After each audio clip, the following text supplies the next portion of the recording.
Yogi? His biggest swing in jungle history. Will hurt very much. Will George have to do it?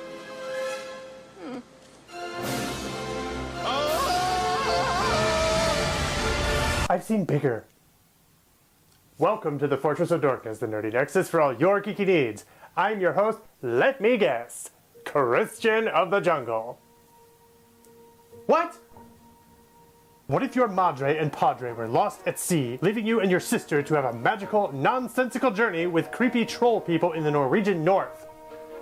Get up here! But what if your parents survived, and unbeknownst to you or anyone apparently, Mama-san was preggers, and gave birth to your little brother, who went off to have adventures with a monkey who sounded an awful lot like John Cleese. It wants its physician's desk reference, if you don't mind.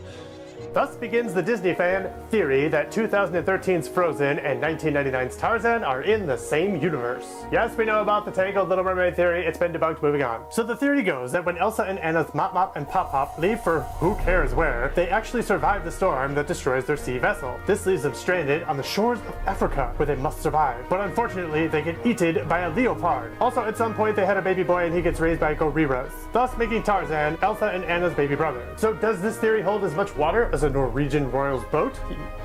What? It's funny to me. Kind of. It stems from a Reddit AMA where co-director Jennifer Lee said, according to Chris, they didn't die on the boat. They got washed up on a shore in a jungle island. The queen gave birth to a baby boy. They build a treehouse. They get eaten by a leopard. To add fuel to this, her partner in animated crime, Chris Buck, who co-directed Tarzan, said, of course, Anna and Elsa's parents didn't die. Yes, there was a shipwreck, but they were at sea a little bit longer than we think they were because the mother was pregnant and she gave birth on the boat to a little boy. They get shipwrecked and somehow they really wash way far away from the Scandinavian waters, and they end up in the jungle. They end up building a treehouse and a leopard kills them, so their baby boy is raised by gorillas. So in my little head, Anna and Elsa's brother is Tarzan. Coming straight from the lion's mouth, seems pretty solid, right?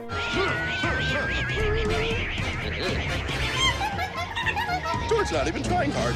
Wrong. It's entirely based on something that was quite simply ripping off Pixar, which was homaging the Disney mantra of recycling animation in their films. That might be Tiana and Cinderella right there. Are we going to fit those shoes in too? Firstly, these aren't the same people. Look at them. These two wimps from Norway look nothing like the parents from Tarzan. I mean, look at this dude. He's not a dude. You're a dude. This is a man. Both parents in Tarzan do their best using hard labor to build a life for their kid. The only thing Elsana's parents are good for is locking their daughter in a bedroom for like 10 years and telling her no one wants to touch her. Wait, wow. These people are horrible parents. Why do people like this movie? One of you call IXII. Somebody call IXII! And though Chris Buck's quote has been shared endlessly, let's look at how he actually ended it. Shall we? But on the other side of that island are surfing penguins. To tie in a non-Disney movie, Surf's Up. That's my fun little world. So as much as you want there to be a partially happy ending for Anna and Elsa's family, it ain't happening. It's just the director's internal fantasy. And as neat as it may be to connect Fro-Zan to every Josh Gad thing in the universe, it's simply just theory. At the end of the day, believe what you will, but our personal opinion is that you should just let it go. Come on! We made it this close to the end without making that joke. Maybe you should let it go. Oh, you son. Leave your comments below, unless they're about Fro-Zan, in which case, don't bother. Please like, subscribe, and follow us on social media. Once again, no Fro-Zan comments. This has been Against the Grain. I'm Christian Viller, and you've been watching The Fortress of Dorkness.